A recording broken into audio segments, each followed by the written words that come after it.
Перед началом просмотра обязательно поставьте лайк и оставьте свой комментарий. Они нам очень важны.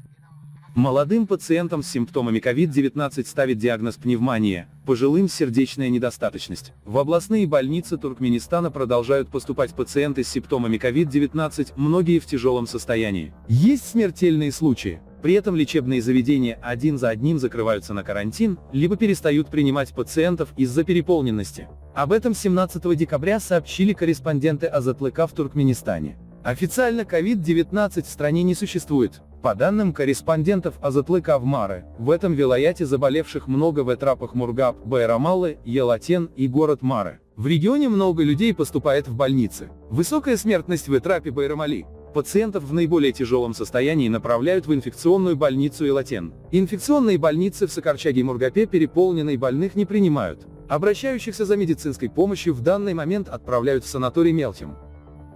Больницы в Марийском виляте начали закрывать в конце ноября. После закрытия на карантин инфекционной больницы в Маре, в начале декабря прекратила прием инфекционная больница в этрапе Сокарчаге. Власти страны, отрицающие наличие коронавируса на своей территории, ситуацию в лечебных заведениях, в том числе наплыв пациентов, закрытие больниц, результаты тестов и смертность официально не комментируют. Медработники, анонимно беседовавшие с АЗТЛКом, утверждают, что тесты проводят, но результаты фабрикуют. Говорить о коронавирусе в больницах запрещено. По словам сотрудников медучреждений, в случае кончины пациента зачастую в качестве причины смерти у пожилых указывается сердечная недостаточность, у молодых пневмония. При этом большинство тестов показывают положительный результат на наличие COVID-19. В больнице размещают тяжело больных, а также имеющих возможность оплатить лечение. Больницы являются зоной риска. На фоне увеличения наплыва пациентов корреспонденты АЗТЛК сообщали о большом количестве врачей, у которых тесты на COVID-19 дают положительный результат.